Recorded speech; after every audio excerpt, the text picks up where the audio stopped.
So we are in Ephesus, or we had been in Ephesus, and we'd been spending quite a bit of time there throughout the chapter, of course. Paul, just bring it up myself now. Paul is starting and then building the church there. A number of things occur in terms of dealing with those who are provoking him and those who are trying to combat him, quote unquote.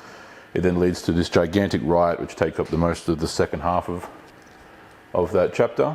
And so you'll see there from verse 21 and following, that's that big portion there where this great riot occurs. And then we keep carrying on through the rest of the book. And so we arrive here in chapter 20, if I can actually get my Bible open to the right place. No, as I am, not quite. Do it manually. So part of what this morning's passage will be, oh, there we go, good. Zooming out a bit, Luke is filling in some detail and then diving into one specific instance, which will obviously be the primary focus for us. So let me read the passage and then we'll go from there. So, Acts chapter 20, verses 1 to 12.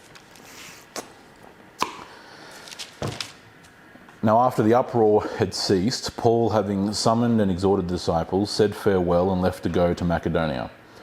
And when he had gone through those districts and had given them much exhortation, he came to Greece. And there he spent 3 months, and when a plot was formed against him by the Jews, as he was about to set sail to Syria, he decided to return through Macedonia. And he was accompanied by Sopater of Berea, the son of Pyrrhus, and by Aristarchus and Secundus of the Thessalonians, and Gaius of Derbe, and Timothy, and Tychicus and Trophimus of Asia. But these had gone on ahead and were waiting there for us at Troas. And we sailed from Philippi after the days of the unleavened bread, and came to them at Troas within 5 days, and there we stayed 7 days. And on the first day of the week, when we were gathered together to break bread, Paul began speaking to them, intending to leave the next day, and he prolonged his message until midnight. Now there were many lamps in the upper room where we were gathered together, and there was a young man named Evtychos sitting on the windowsill, sinking into a deep sleep. And as Paul kept on talking, he sunk into that sleep and fell down from the 3rd floor and was picked up dead. And Paul went down and fell upon him, and after embracing him he said, "Do not be troubled, for his life is in him." And when he had gone back up and had broken the bread and eaten, he talked with them for a long while until daybreak, and then left. And they took away the boy alive, and were not a little comforted. Let's pray. Blessed Lord, who caused all holy scriptures to be written for our learning, grant us so to hear them, to read them, to mark them, to learn them, and to inwardly digest them, in order that we may embrace and ever hold fast to the blessed hope in Jesus Christ. Amen. So, this passage often seems quite odd, for obvious reasons usually, but there is actually a rather important principial lesson to be taken, primarily from verses 7 through 12, but of course we read the broader context that Luke gives us in verses 1 to 6, so that's where we shall begin. So verse 1. Now after the uproar had ceased, the riot that I mentioned before we began, that is displayed and outlined in the previous chapter 19, Paul had summoned and exhorted the disciples and said farewell and left to go to Macedonia. So up in northern Greece, quote unquote, places he's been before, and of course across this whole journey he's revisiting places that he's been before, except obviously with the exception of Ephesus. So he's returning and wanting to return to those churches that were built in previous journeys to see how they're going, to of course reconnect with the presbyters, the bishops there, and to continue to build them up in their infancy, so it were. And when he had gone through those districts and had given them much exhortation, so teaching in other words, he came to Greece. this would have been, again, same kind of journey, very similar journeys to what would have been taken before, up through Troas near modern-day Troy, crossing the northern parts of the Aegean Sea, which lie between Greece and Turkey, modern-day Greece and Turkey, and then arriving up in northern Greece in Macedonia. And there he spent 3 months, and when a plot was formed against him by the Jews, as he was about to set sail for Syria, he decided to return through Macedonia. And so he's visited all the churches in Greece. That's the implication there. So reading between the lines, that means he's travelled through Philippi and Thessaloniki and Berea and down to Corinth and then come back up. And so that's why, for those who have a map, the maps of those, that's okay, doesn't matter. You'll see that traced around. Luke is just simply summarising that by saying that he came to Greece. Right, so he's speaking of all the Hellenic churches. So they would have done all this on foot, wouldn't they? No donkeys, no horses. No, they could have very well travelled by horse. Certain portions would have been, they may have travelled by foot. Certain portions they may have travelled by horseback. Yeah, there's no specific implication given one way or the other. Horseback probably would have made up a reasonable amount, though. There would have been enough wealth amongst them to be able to. Collectively, yes. Part of, yes, you're right. Part of one of, not that obviously it's the primary reason, but one of the reasons for retracing and going back through all the other churches is, we'd covered this a couple of chapters ago, so I'll just refresh people's memory. There was a famine that broke out down in the province of Syria, the Roman province of Syria, where Judea is, and the Church of Jerusalem, of course, that occurred a number of years prior to this. And so part of this would have been probably also collecting charitable funds to try and help feed the Church at Jerusalem. And so that's why then he outlines the party he's travelling with in these next kind of couple of verses here. The plot formed against him by the Jews, again we've seen that many times before. It's also Macedonia, which is also where, other than Ephesus, the biggest kind of action had taken place, up in Philippi and Thessaloniki. We'd seen that again in some of those chapters around chapters 16, 17, when he was previously in Greece. No doubt it's probably the same group again. And so Luke is recapitulating that as we work our way through here. He returns up via Macedonia, and then in verse 4, Luke outlines some of the men he was accompanied by. So he was accompanied by Sopater of Berea. This may be the figure called Sosipater, who's mentioned, I think, in Romans off memory. In Romans 16, Paul essentially finishes his letter to the Romans by listing a whole number of, basically, to Christmas card list of people, basically just giving acknowledgements and thanks for the works of X, Y, and Z people in the end of his letter to the Romans. That may be the figure that's represented there, because those two names are more or less the same thing. They're kind of what Dan is to Daniel in one sense. It's also probably likely because of the fact that Paul wrote his letter to the Romans when he was in Corinth on this trip. It's interesting that in verse 3, they were going to go back to Syria. Obviously, they take the money back to hell. Yeah, to Antioch is what Syria's meant there, yeah. Okay, and then it doesn't explain why he decided to change and go to return. To return up there. Exactly. We're not quite told. It could have been trouble it could have just been the logistics. This is me purely speculating because we're not told, so it doesn't quite matter. But speculatively, the problems may have been with getting access to a ship. They may have again caused, a plot formed against him could mean anything from barring access to the port. It could mean plotting to sink his ship. It's not a, as I said, it's purely speculative. But you can colour between the lines, and you can think of what you can try and read in what you want there, I suppose. But obviously there was something that didn't make it, that made it logistically unviable to get on a ship. The only reason I asked is you might have been able to link it to something in Macedonia that might have needed more urgent attention. Yeah, exactly, and that may have been it. Yeah. him traveling, the fact that Zapata of Varroa is mentioned means that they probably traveled then on land down to Varroa like they did last time, and then got on a ship and sailed down to Corinth, because that's what happened last time. So that's most likely so he's probably, I would, using my reason, I would say that instead of sailing back to Syria, i.e. Antioch, via the Aegean and then the Eastern Mediterranean, he's decided, well, I'm in Greece here already, why don't I just go visit all the other churches? And so then he works his way down to Varroa, gets on a ship, sails down to Corinth, either sails back up or comes up by land, whatever. Probably comes up by land, which is why I have it outlined on that map that those who have it. So he's accompanied by Zapata of Varroa, who is the son of Pyrrhus, and by Aristarchus and Secundus of the Thessalonians, and Gaius of Derbe, which is over in Anatolia. So he's obviously been with him for quite a trek, as well as Timothy, as in Timothy, the bishop in Ephesus. Yep, and Tychicus and Trophimus of Asia. So probably also from the church at Ephesus as well.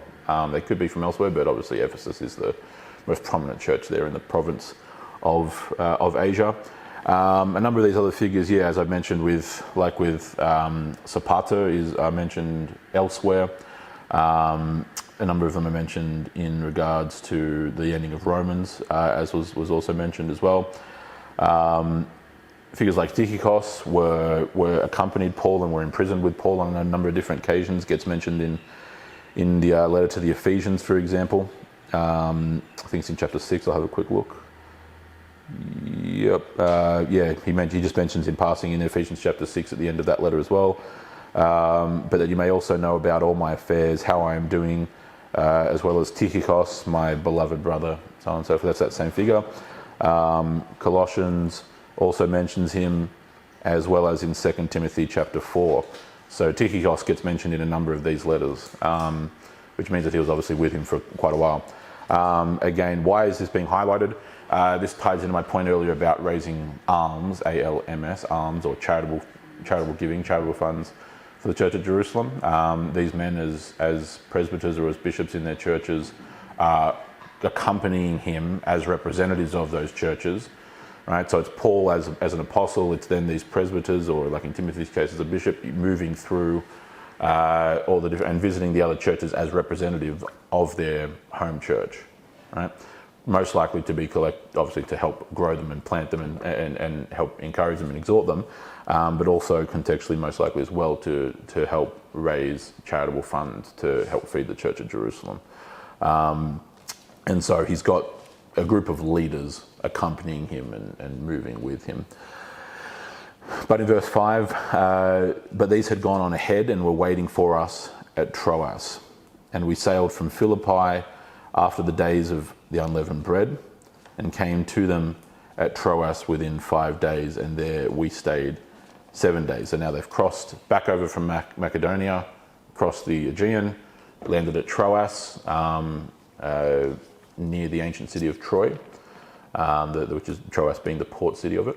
So near the Dardanelles, near Gallipoli. We've been here before, but coming back through here was a major port city for travelling across the Aegean Sea, certainly the northern parts.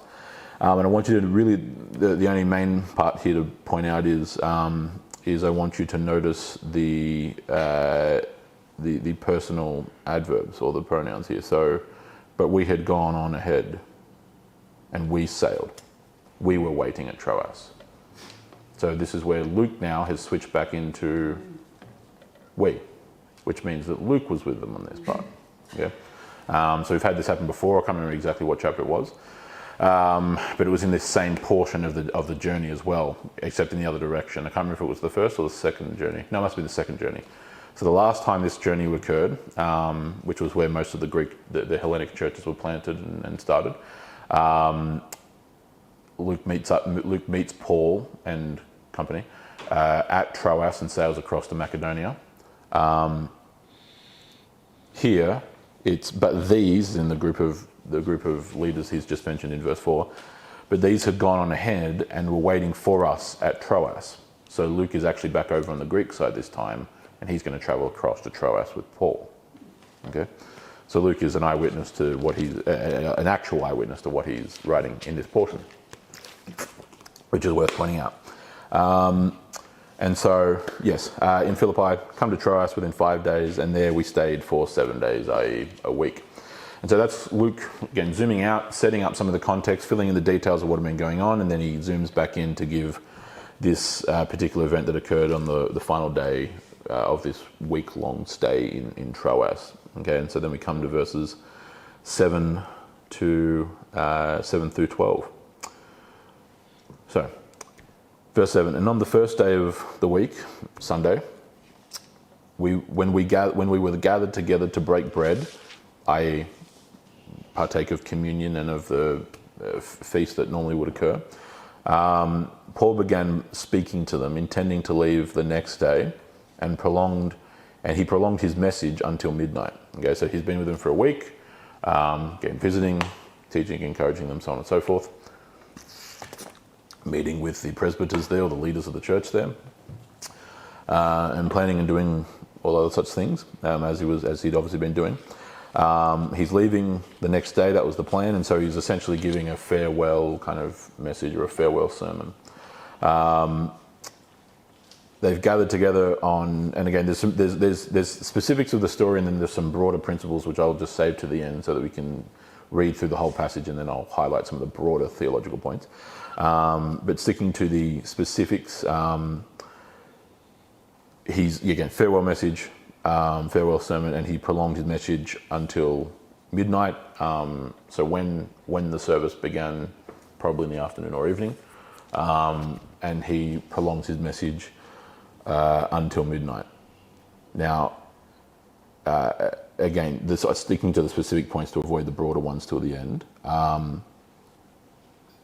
Obviously, if they're beginning in this service in the evening, at some point, having a meal, having the Eucharist or communion in and amongst that, the liturgy is being performed, so on and so forth. His sermon, as a farewell parting message to them, continues through to midnight. It's going on for hours and hours and hours and hours. And the simple point, I suppose, to take away is that no one should ever complain when I go for 55 minutes. And I say that tongue in cheek. In our youth group, when we were sitting up the front, if the minister went longer than 20 minutes, all of us had queued up. Yes. Look, I have a window, and I try to balance. Saying the necessary things while also not boring people into the kind of slumber that this young guy falls into. Sometimes I'm successful, sometimes I fail, but that's that. Yeah. Well, youth plays a part in what this story holds. So let's continue on the jokes aside. So verse 8. Now there were many lamps in the upper room where we were gathered. So again, it's just explaining it's well into the night. And there was a young man named Eutychus, or in English just simply Eutychus, if you want to pronounce it that way as well. His name is rather ironic, and I'll wait till the end to explain the meaning of his name. It's rather providential name, but anyway. Eutychus or Eutychus, sitting on the windowsill, sinking into a deep sleep. There were windowsills that were quite big. Yeah, a windowsill. Yeah, it doesn't mean a thin wall. Yeah, in any piece of ancient architecture, a windowsill is generally going to be like somewhere where you could sit, a place where you could put, of course, pottery and other such things as well. A place where you could place archers and return fire to an invading force and so on. Because they used brick buildings, they were quite.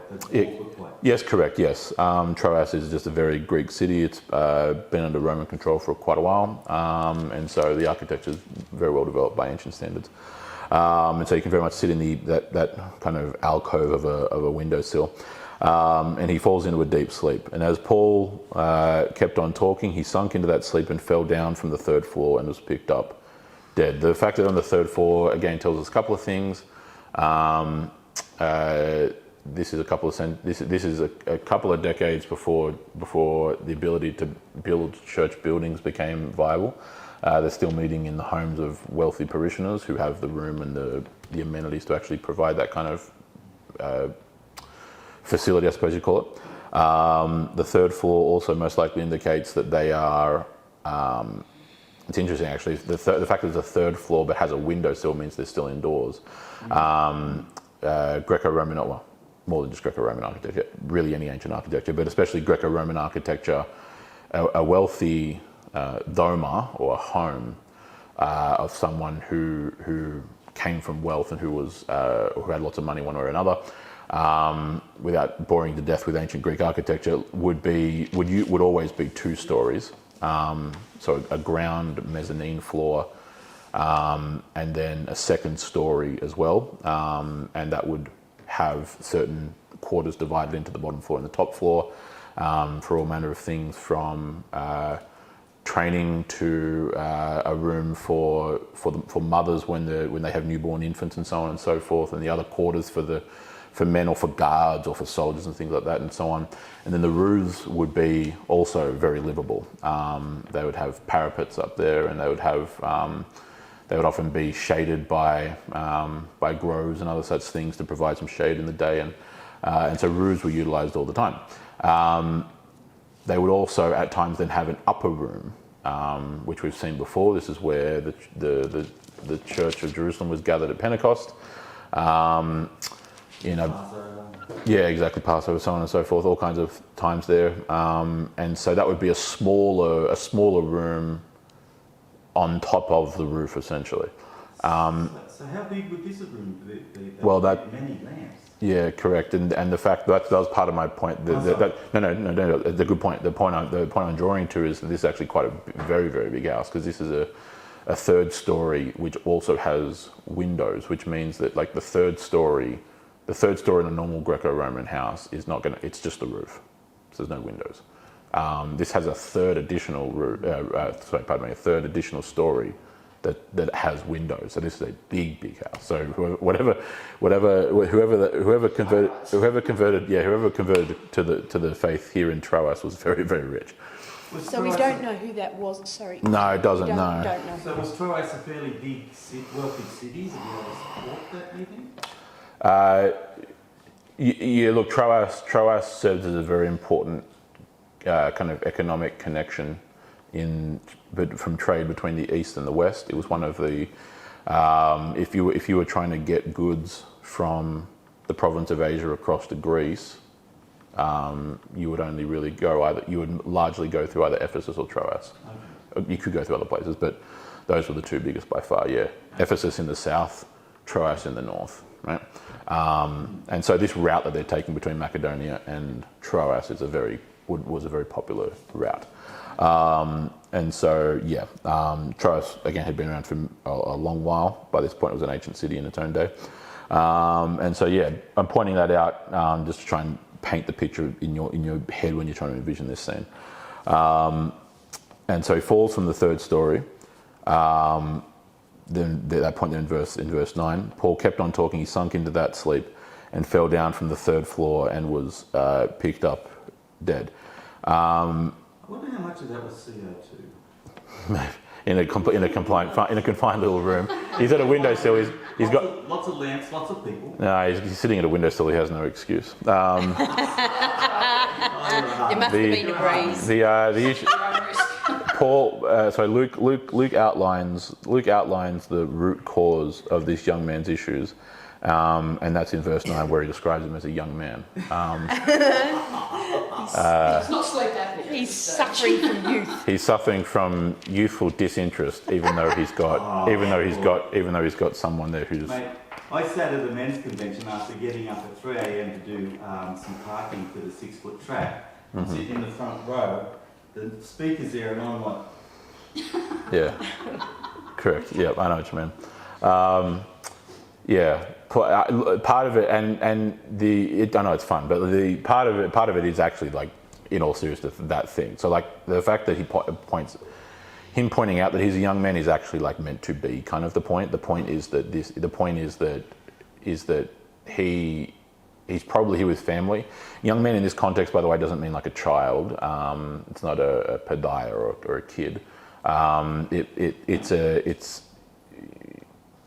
It can be used to mean someone up to as old as 40 in this context, but it usually really only means like someone in their 20s. So like Timothy could have been described at this point. Timothy, who's basically my age at this point in the story. It's a young man in his 20s is usually what that ends up being used for, right? So he's probably here with family also. So his family has most likely brought him along. It's unlikely he'd be here by himself. And he's plonked up nice and comfy on the windowsill with the breeze. And Paul is ministering to them, and he just keeps kind of nodding off. And that's part of the point is actually, in all seriousness, that it's him dozing off to sleep while an apostle of the church is in their presence and teaching them. Do you understand what I mean? And this is not, this is a fairly straightforward way of highlighting, I suppose. It's an odd way of doing it, but if suppose the apostles were still alive in our time, again, it's a weird way of thinking of it, would anyone seriously dare to fall asleep, right? Depends what you've done beforehand. Yeah, correct. The answer is that probably some young schmuck probably would. One of my brothers at 3 years old fell out of the second story window and landed on cement. Yeah, that'll do it. And just had a bump. That was it. Oh, lucky then. No broken bones. Yeah, kid bounce. That's true. You know, he was in my bedroom and he was standing on my bed when he just went straight out the window. Of course I got blamed for it and I didn't do anything. Yeah, but it's just not always people falling from high floors will necessarily, you just got to land wrong. Yeah, true. Yeah, correct. Well, he does land wrong. He lands wrong here. And so part of it, again is he's dozing off and falling into a sleep. It's part of the point is genuinely that already at this point Paul has had like multiple occasions where he's escaped with his life by the skin of his teeth. He's already been beaten within an inch, or stoned within an inch of his life in Derbe. Was this a snake bite as well? I'd need to go back and check. Yeah. I don't think. He's been bitten by a snake. Let's just watch what happens. Yeah, I think that comes up. I think that's in coming chapters. Oh, is it? Okay. Yeah. The Australian connection. Yes, yeah, true. And so all these plots against him. He's been caught up in riots. He's had all this scheming and plotting going on against him from very powerful, dangerous figures. If you could just check on that for me. And here he is in their presence already after a big long journey, like a massive journey. And this young man is nodding off to sleep. Maybe if you want to check that one for me. And this young man is nodding off to sleep when he's being given the words of life, so it were. No, all good. Underneath. Yeah, that's all good. So part of it is Luke actually highlighting that, here he is in St. Paul's presence and is nodding off to sleep. It's kind of like, because part of it would be, and like I know I cracked the joke earlier, but it was only to try and highlight the point.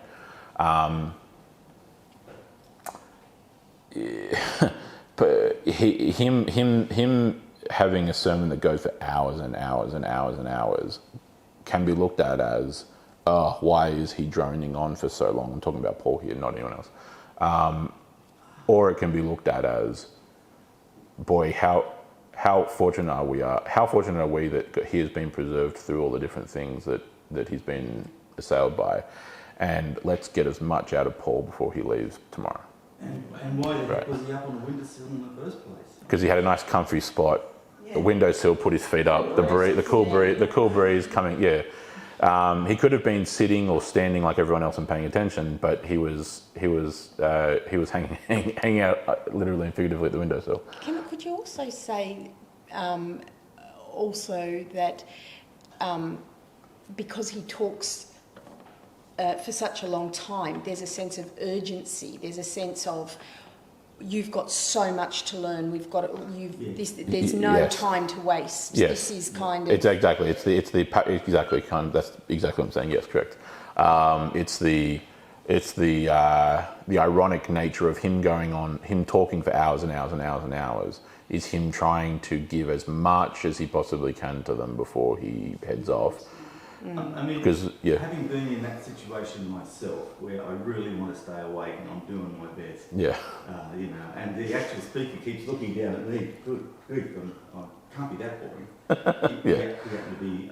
He was an archbishop, but he was archbishop's brother at the time. yeah, I'm trying to keep awake. trying to get when you awake. come off a night shift and you're at church. Or it's usually in the That's nice. a doozy. I didn't nudged in church because I was snoring out loud just when I finished the night shift and went straight to church. Yeah, the danger zone I find is in the morning services when people either are a bit too tired from whatever they've been doing throughout the week, which is fine, and then the temperature's usually sitting at around, especially up here, like the temperature's sitting at around like 10, 11, 12, and then we put the heaters on. Oh yeah. And then nice and warm, and they've got their little, they've got those blasted blankies, which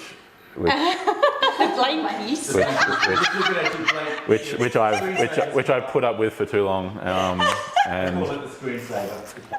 and then the eyes start going. I think the other thing too, you've got to remember those people. They haven't got one of these all week going, oh, yes, we can study all this and then... Yeah, that's the other point I was getting to. Yeah. They have to hear it. They have no other way. Because Yeah, it says that he was overcome by sleep or borne down with sleep. Yeah, you can translate that way. Yeah, absolutely. Yeah. Well, that's the- I just got to say though, can we not get rid of the cushions? Because I do find if I don't get hold of a cushion, I'm fidgeting and I'm not constant. Like I Yes. can't. Well, I like the cushions. I never use the rugs. That's why they made pews designed to be uncomfortable. Yeah, but That's then right. I'm not. I'm concentrating on my, which is really selfish, but my discomfort rather than. Yeah. Been through the hundreds of years. Yeah, I know that it was the an thinking, engineered but thing. I don't. Part of it hear was, that. yeah, it's an ironic development. So pews come in. I might as well just go off on a tangent for a minute or two. How unusual. Sorry. No, it does tie in tangentially. So for about the first 1,000 years of our religion, there was no such thing as seating. You put it. There was a variety of postures depending on what was going on, but you were standing for certain portions. You were kneeling for certain portions, of course, particularly prayer. There'd be times, at least in certain dioceses or certain jurisdictions, where you'd be seated, depending on what's going on. But generally speaking, people would be standing. Pews get introduced in Western Christendom, so Western Europe, progressively around the 11th century. Of course, originally hewn of stone, originally, so they would just be fixed in place. They were designed that way also, so that you symbolise, like, not originally, but they came to represent unity because you weren't separate; you were all seated on one single bench in that sense. Then obviously they start getting made out of wood by the time you get to the late medieval period. Yep, and you had exactly, and It was like a little cubicle. Yeah, that's right. correct, and then that starts to develop by the time you get to the early modern period, 16th, 17th, 18th century kind of thing. But yeah, the posture of how people have usually, that's why we try and make sure that there are portions where there aren't portions in our services where there's kneeling, but we stand, we sit, and that's done. We've tried to, without bringing in kneeling benches and other such things. We've tried to put as much intentional thought behind that. Whether or not people notice it, I don't know. But you'll notice that whenever you're proclaiming something, you're standing. Whenever you're receiving something, you're seated. So when you're hearing a Bible reading, when you're hearing the voice of God, you're seated. When you're hearing the sermon, you're seated. When you're receiving communion, seated. When you're giving, right, the sermons and so on, the creeds, the Lord's Prayer, right, Well, even in the Anglican Church, we've taken out the kneeling part now. Yeah, exactly. Yeah. It's all set. Yeah, yes. In the in an ideal world, there'd be some scenarios where we'd be kneeling, but I don't want to completely reinvent the wheel. Unless you're prone to fluid on the knees, which I was. Yes, correct. Well, that's why they then put cushions on those little things. You yes. kneel and then you go, Yeah. I don't think I can. Yes, I've tried. I've taken that into consideration here. So, but yeah, there's intentional thought behind it, and so whether people realise that or not. But anytime you're receiving something, is seated, and anytime you're offering something, you're standing. But yes, that's how these things tended to work. One set of pews were in one church. They actually had a racing beam. Yes. Instead of it being on the back, it was on the front. I said, why would we do that? That's so that you don't get too comfortable with it. Seated back there. Yes, I've seen those ones before. But yes, he's got a nice spot, and that all this does contextually factor in. So, I'll read verse 9 again. And there was a young man named Evtychos sitting on the windowsill, sinking into a deep sleep. And as Paul kept on talking, he sunk into that sleep and fell down from the third floor and was picked up dead. Verse 10, but Paul went down and fell upon him, and after embracing him, he said, do not be troubled, for his life is in him. Now, just again to explain some of what the wording means here, like we've had to do in our last couple of sermons as well. Paul went down. You could perhaps say Paul rushed down, as of course other people did, but he's focusing on Paul for the obvious reason here. Falling down upon him doesn't mean like how we would use fell, like he accidentally trips is how we tend to use the word fell. It means that he's rushed down, he's holding him, he's picked him up, he's kind of on the ground. That's what he means by fell on him. But part of it is actually more important than just the locomotive of his actions. What's meant to be drawn to mind here is the phraseology, which for anyone who would have been hearing or reading this in Greek would have immediately started to understand the connection.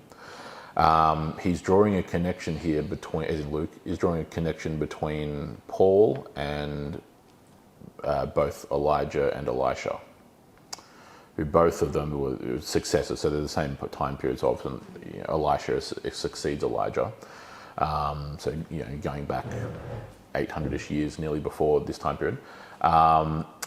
Both of them have instances where, by the grace of God, someone is raised from the dead, right? Is revived or resuscitated, and both of them have that same, similar scenarios. Elisha's is a bit more ritualistic because someone has died and then God guides him through doing X, Y, and Z. Elijah's is a bit more, not spontaneous, but it's a bit less step-by-step ritualistic, kind of like what this is. But the point I'm trying to draw is that the same verbiage in Greek is used. Okay, so keeping in mind that the Bible in these days is in Greek. Okay, in the Old Testament. Hebrew is largely a dead language, and not long after this it would be almost an entirely dead language. Basically everyone, including the Jews, uses Greek for their Old Testament. And so you can very easily compare, right, New and Old Testament that way. And the same phraseology that gets used here gets used in the context of those stories in Elijah and Elisha. I could go back and look at, I'd have to find the references of where they are, but it occurs in those stories. What the nature of this is not the resurrection that we all look forward to, as well as this young man and Paul. It's like with Lazarus, right? So Lazarus is revived. Revive is probably, you can use the term resurrect. It's not quite accurate, but revive. To use a very medical term, resuscitate, I suppose, but revive is the. They were expecting him he'd been dead for so long. They said, "Oh, the smell's going to be terrible." Yeah. Yes, with Lazarus, yes, exactly. Yes. Lazarus, yes. So he was dead for quite some time. Dead, super dead, yes. As dead as dead gets, which is just dead. But revived, yeah. A quote from The Princess Bride. Yes, correct. Revived. Vive, life, to live. Again, so revive, revive. So reanimate. Yeah, reanimate. Same thing, just a different route through Latin. Animus, meaning spirit or life again. So re-life or re-spirit. So why is this being done? There's this, again, this is pretty typical of what goes on in the scriptures. Unlike what the Gnostic enemies of the church at this point believe, which as I've kind of weaved into a lot of sermons and Bible studies that we've done, because it's part of the context of the scriptures, that the material world is corrupt and evil and should be abandoned entirely for the spiritual things and heavenly things, is kind of Neoplatonic idealism. In opposition to that, the act. It's Neoplatonic. Yes, fair enough. So there's only a passing remark.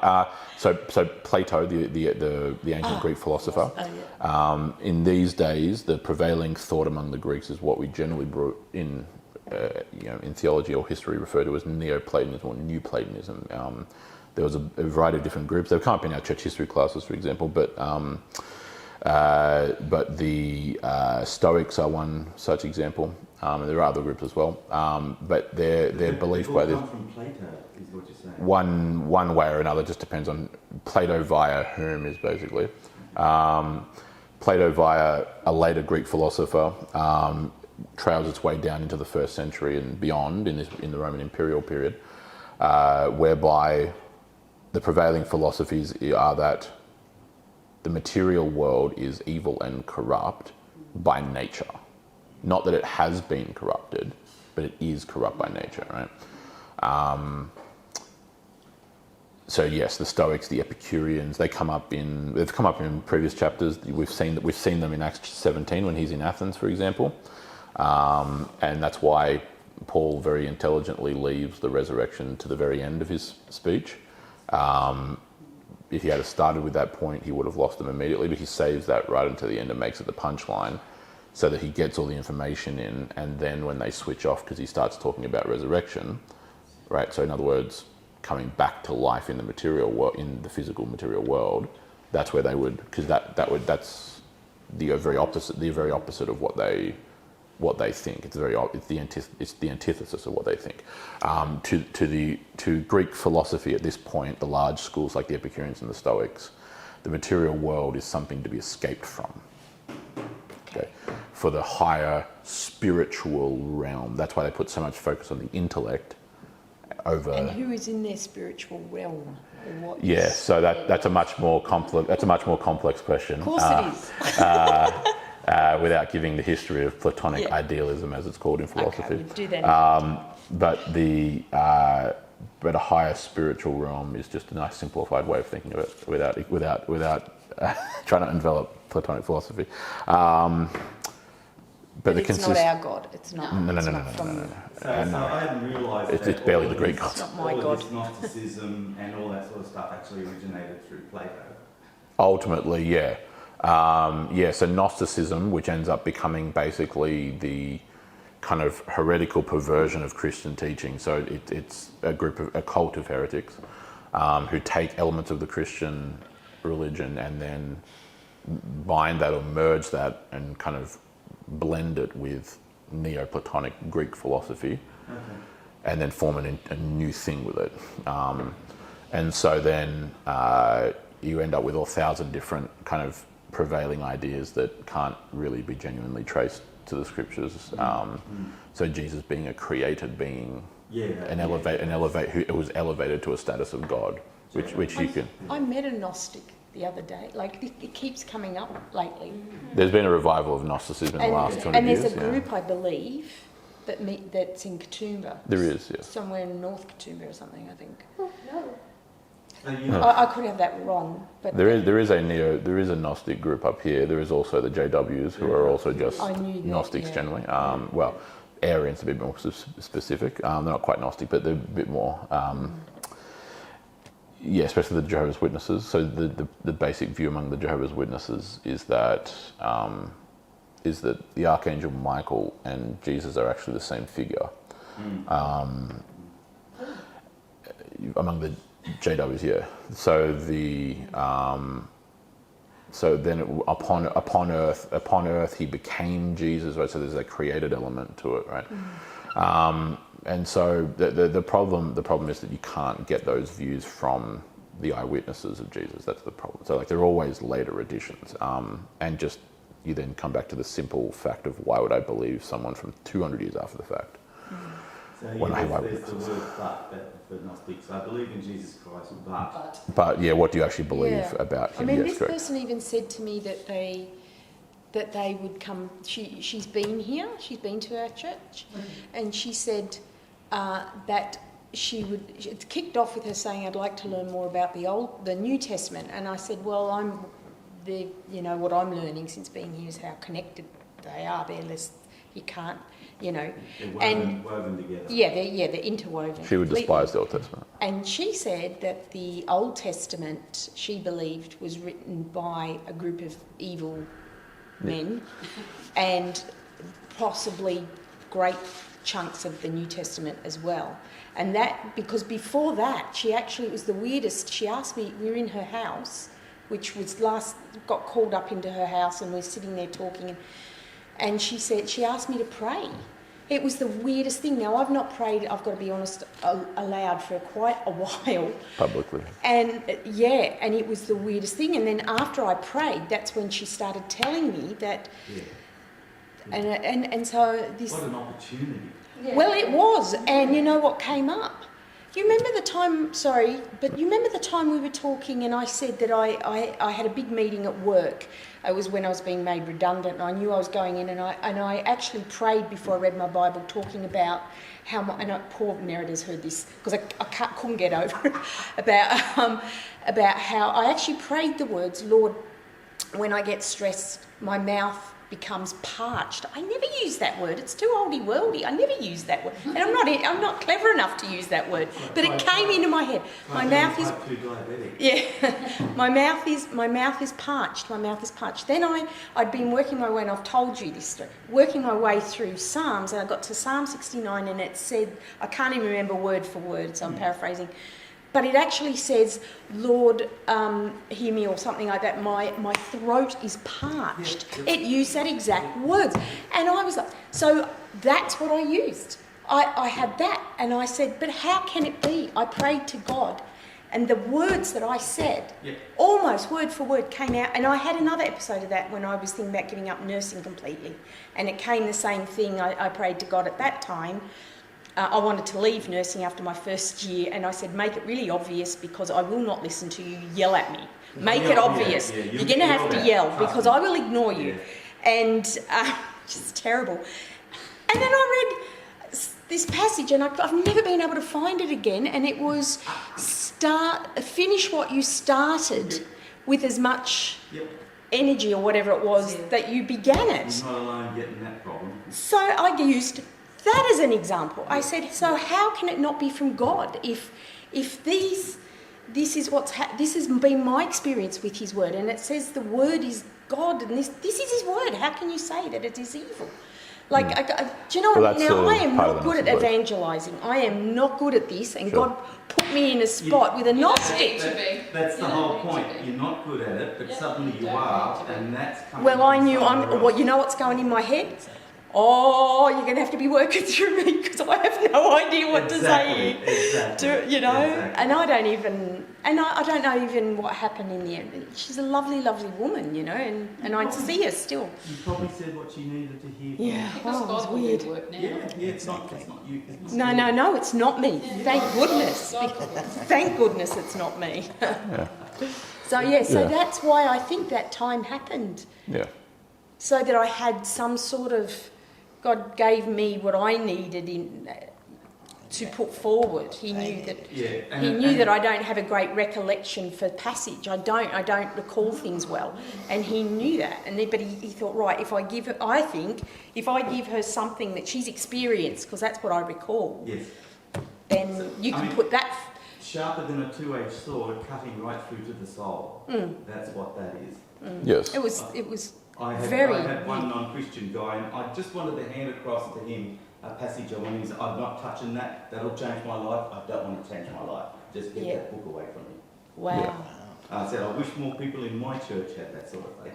Yeah. Yeah, true. So anyway, sorry to interrupt. Yes.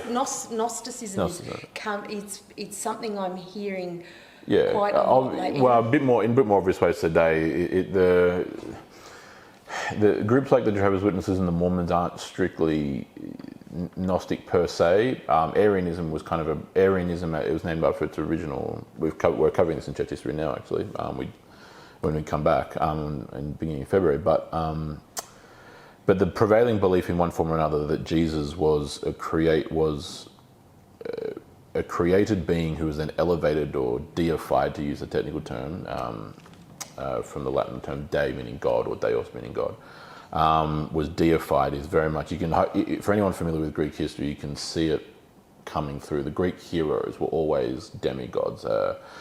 Hercules, Achilles, Theseus, Perseus, all the great figures and heroes of Greek mythology, Heracles as well, were all had one divine parent and one human parent.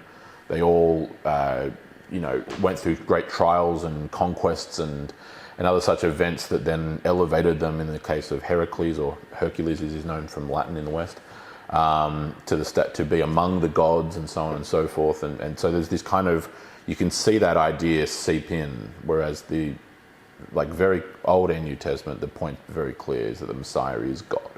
Not that he's elevated, not that he's a human or a mortal that's elevated to the status of a god. That's a very Hellenistic view, or a Greek view. In opposition, that's why John belabors the point in the beginning of his gospel that the Logos is actually God. Okay, bit of a different thing, because the Logos was thought to be an impersonal kind of force that created and sustained the universe. But it's along those kinds of lines. That features in the kind of things that we're talking about. So with regards to Gnosticism, to circle back, that's as good a jumping point as anything. So let's circle back to this part. He falls upon him like Elijah and Elisha had. Again, that connection is pretty clear in the Greek. And after embracing him, he says, "Do not be troubled, for his life is in him." So he's been revived. Yeah, he was dead. Yeah. The language here is pretty clear. So it's a good question. So with Paul, when we're in again, I forget where it was. I want to say chapters 13 and 14, somewhere around there. But long story short, when Paul was first in Derbe, where he gets stoned very badly, some would interpret that language as saying that he died and then was revived. The problem is it's not that clear. So it's much more likely that what's being said is that he was stoned, within an inch of his life, type of what we would say, he's gone limp, he's probably unconscious, traumatic brain injury, he may be, he's slipping, and so he's within an inch of his life. That's really probably what the language is actually communicating. But this here is actually very clear. He was picked up dead, and thanatos, dead in Greek. So no, he was legitimately dead, and was revived. So that's why I'm trying to bring that point about reviving. It's like Lazarus. And again, part of, because I've been asked this question before, not that it's an issue here, but in the broader context, when people are saying, especially those who are atheistic or otherwise materialist, do you seriously believe that someone came back from the dead? Well, for starters, I believe this text because of the other texts that I believe, right? So because, and I've explained this point before here, because the Gospels are true, and because upon examination they prove true, they prove irrefutable, that's the basis for me then believing the other things, right? So I don't have some empirical way of going back, using modern archaeological skills and figuring out how. That's not how this works. But without being smart, that's generally not how human beings have ever worked. It's a very modern concept. It's why, and it often falters. That's why you find scenarios of animal species that were thought long extinct that then get discovered hiding away somewhere in the Amazon or something, or fish species especially, right? If the idea that only that which we can use the scientific method on and employ empirical, rational, scientific processes to, only that is true, well, there's 1,001 things which don't prove true under that. We don't have any way of using the scientific method to measure love. I mean, the thing is, if you can believe that Jesus was born of a virgin and that he Yep. died and was resurrected. Yep. If you can, everything else is pretty Correct. And straightforward exactly. And part of it, correct. And part of it is this basis. And this is where reason has a very vital place, as long as it doesn't become an idol like it did in the Enlightenment. The reason's actually a very important thing. There's nothing even faintly, and this is mainly to reinforce the point and to encourage us. There's nothing even remotely unreasonable, by any meaningful definition, of this young man being revived by God, if God is capable of creating the universe in the first place. Yeah. Okay, like the order of magnitude is exorbitantly less. In other words, it's infinite. In other words, it's orders of magnitude less difficult to do this. Yep. Right, yeah. Yep. Okay. To create matter out of nothing Yes. is really hard. Correct. And to create life in the first It's place. really hard. And then, this Yes. is... And so and so this is why it's like there's nothing even faintly unreasonable or irrational about reading this and going, yes, you know what, I think that, well, here, keep in mind, this is actually a real, like, Luke is the eyewitness here. So he's not collating an eyewitness account. He is actually the eyewitness. Yes, I believe that this man was telling the truth, because this is well within the scope of what a God who's creative, as in like can create things, is capable of doing. If he's capable of giving life and taking life, then of course he's capable of just giving it again, reviving it. Because what would be reasonably easier, reviving someone who already has had life, or creating life in utero? Ta-da, right? One phrase that, if it's okay, Sure. see, when it says, and Paul went down and fell on him, that's almost like an instinctive reaction, something that... Yes, that's what I was part of highlighting earlier. Yes, so him rushing down and fall. Yes, but the connection exactly. So it's that. So there's a natural kind of reaction there's of a scriptural connection on top of it. that's happening without probably him even realizing. Yes. Yeah.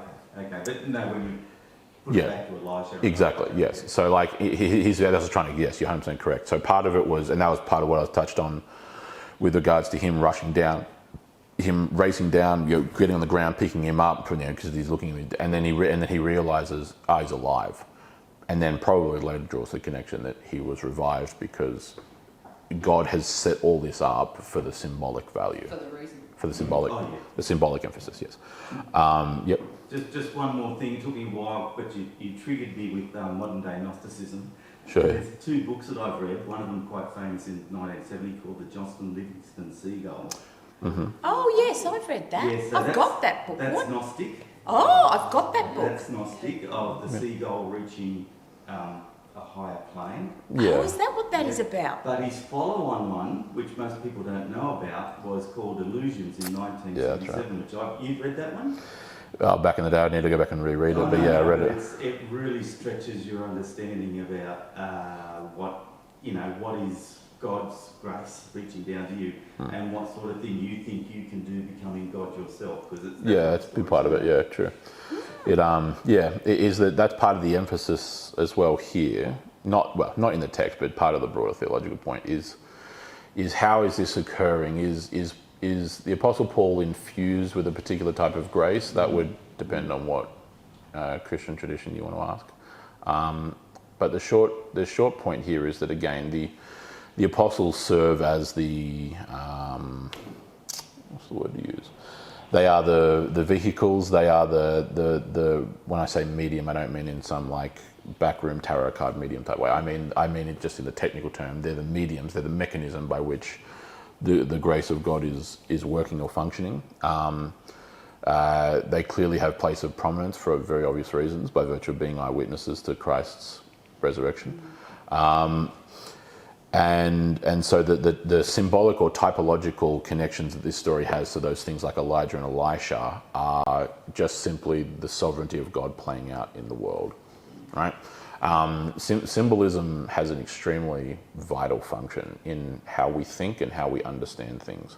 I've explained this as well before, but to retouch on it, a symbol is a means of communicating truth.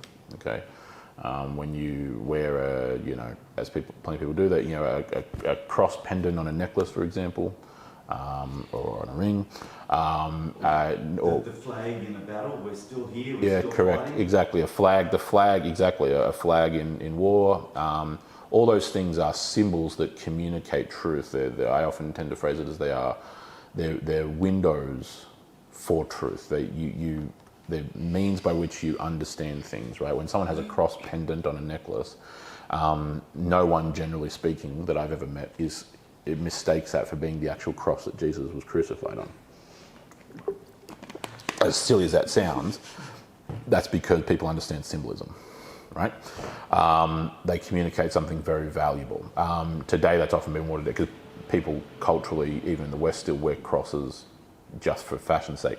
But that's a different issue. But that's only because the heritage of what it meant to actually have a cross on the necklace. If modern day memes are like the new type of symbol. They're very symbolic, yeah, and on the internet, yes, sure, yes. They very much are, yeah, because human beings communicate truth through symbolism often far more accurately than they can even through words. The old adage of a picture paints 1,000 words is a truism, right? But it is relatively true because, again, understanding and meaning and truth can be created and communicated entirely without one word being uttered, right? Like I pointed out earlier, with the symbolic value of postures, right? The standing and the sitting that we do even in the liturgy. No one, we haven't, Michael and I haven't gotten up and explained that that's what's going on. We've just implemented it, but that's because it's serving that symbolic value, right? All those things have meaning. Speaking on the cross thing on the pendant, because historically having a cross on one's necklace. And it still does mean something, but it really meant something because it meant something when, as opposed to, say, in Northern Europe, where someone would have a Mjolnir, right, Thor's hammer of the pagan god Thor, right? Well, that meant something now, because when the Vikings come through and capture you with a cross on your necklace, well, there's no mistaking whose side you're on, right? Meaning, value, right? The symbolism that's playing through here is vitally important. Again, it's showing the connection back to Elijah and Elisha and the work of God, the sovereignty of God, the grace of God. But also, and this is part of the meta point, which I'll get to, let's just keep reading through verse 11 and 12 so we can get there. And when he had gone back up, as in back up to the third floor where they were meeting in the house, and when he had gone back up and broken the bread and eaten, talking about communion, he talked with them for a long while until daybreak and then left. And they took away the boy alive and were not a little comforted. In other words, they were greatly overjoyed. Sort of like, and don't do it again. Yes, probably. Yes, yeah, sure, yes. I hope you've learned So part your of, yes, him pointing out his age is legitimately part of the point. Yes. Here's some of the big meta-narrative points to tie it all off. Parts we've covered, parts that I'll mention now. So the highlighting or the pointing out his age as a young man is part of the point. A man in his youth, generally speaking, lacking in wisdom compared to his elders, lacking in the kind of sagacity that realizes the opportunity that he's in the midst of. Do you understand? Not valuing it and appreciating it like everyone else was, very clearly. Again, because of points that, like I mentioned earlier, Paul is trying to dump on them as much as he possibly can before he heads off, because as this young man clearly doesn't realize, Paul has the wisdom to know that it's entirely within the realm of possibility that he will never return to Troas, because he could well be killed in the next place he goes to. Do you understand? So Paul is sense of urgency. Yes, sense of urgency, right? Yeah, Paul is unloading on them as much as he possibly can, because from the posture or the position that he may never well ever be able to see Troas ever or return to Troas ever again. It would have been good if Luke could have written all that down in a separate thing. This is what Paul said. Blah blah blah. Yeah, exactly. Well, it'd be like what the Apostle John says if in his gospel toward the end. If I were to write down everything that Christ had said, not all the books in the world can contain. I was using hyperbole, but you get the picture. And that was 3 years. Yeah. three and a half years. This is decades, right? And so we do have the marquee things that then Paul did, and they were in the form of his letters, right? Because they were written down. So you think a lot of what he was saying here to these people, he's also then followed up with various letters to the churches. That's part of it. That's one side of the coin. The other side of the coin, this often gets overlooked just because you got to kind of read between the lines. It's there. You just got to think rationally about it. Let's take the letter to the Thessalonians, for example. He spends 18 months in Thessalonica, just in the portion that we actually read of, let alone the other return trip, right? Like we've had read here in verses 1 to 6. Sorry. The letters to the Thessalonians is like 8 chapters, and they're not that long. The chapters aren't that long, really. So it's not a giant body of text between 1st and 2nd Thessalonians, those 8 chapters. People overlook the fact, though, that what's he doing for 18 months? Obviously, he doesn't write that letter to the Thessalonians. He writes to them when he's elsewhere. So what's he doing? Yeah, exactly. He's not just making sense. The kind of thought of what's he teaching from? The Bible. From the Old Testament? Just what we call the Old Testament. Yeah. The Old Testament. Yeah. So it's all there already. We've been going through Deuteronomy for half a year, and we're barely beginning 5 chapters. No. Yes. But it's not it's just there's so much in it. It's just even one commandment is. Yeah. Exactly. Man, it's huge. It's huge. Right. Yeah. Yeah. By the time we huge. Yeah. By the time we eventually finish this book of Acts, obviously we took about 2 months off there around Christmas and New Year, but that we began this at the beginning of 2022. So by the time we finish this, we'll finish this. I want to say in 6 months' time, maybe 5-6 months' time, somewhere. I love that it's so thorough. Yeah. Seriously, Daniel, I really like that you're so thorough. I love it. Well, it's as thorough as I can make it without but giving dragging everything it in even context further. and it makes and sense. none of us are going to fall asleep out a windowsill. I never. That's The moral of the story. Yeah. Sit on the windowsill. Yeah. Yeah, exactly. And so it's part of that. But yes, you're right. But so part of that dynamic of young man, not as wise as those older than him, not as wise. This may be the first time he's ever heard Paul as well, potentially, whereas Paul's been in trials before, so he's returning people who have been longing to see him, right? So all of that's playing in, right, the dynamic, and so it's part of the symbolism going on here, the very real symbolism that's meant to convey some important principles and truth is he has an eyewitness of Christ resurrected in his presence, speaking to him and teaching to him the fulfillment of thousands of years of scripture that was fulfilled in his day, that he isn't just hearing from someone who heard from someone who heard from someone. He saw it himself, right? A fact never refuted by anyone, even his enemies. And you're in the presence of that, and you're hearing, and as well as it being Paul, this is also the other added layer as well, irrespective of anything else, Paul already before his conversion was one of the most educated and prominent rabbis in all of Judea. Well, not just Judea, the world. Widely regarded. There was another man that was kind of on his level in the same school as him. Wow, do you know who that was? Off memory, it's been a couple of years since I thought about it. I can't remember his name, but they're both famous. He ends up going on to become a very prominent leader of one of the early Judaizing cults that was combated in Acts 15. He becomes a major source of what eventually gets put into the Talmud. Right, so it's kind of a tale of two rivals in the school of Hillel. One, the Apostle Paul, goes on to become one of the most prominent leaders of Christianity. The other goes on to become one of the most prominent leaders of Judaism, which breaks off from it. And then you eventually get the Talmud written down later on over the coming centuries. But he wasn't finished. I mean, he kept going on till daybreak. That's another 6 hours. Yeah, and then he left after doing an all-nighter. I mean, basically, yeah. So he's practically gone for about 12 hours. Yeah, good, yeah. And so the meta-narrative point there perhaps is that no matter what occurs, even if someone drops dead in a service, you should always continue. Unless it's the minister himself. Yeah, if it's a minister yourself, you're going to have a bit of a logistical problem. Is that why you said you think we need a defibrillator here so we can just zap someone and keep going?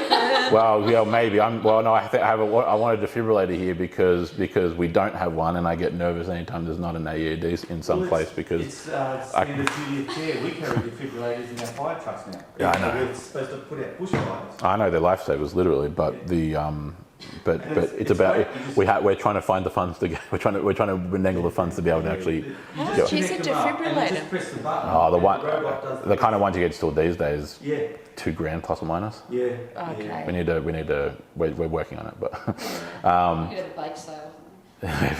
We're working on it. We got to wiggle the room, but yes, we're trying to.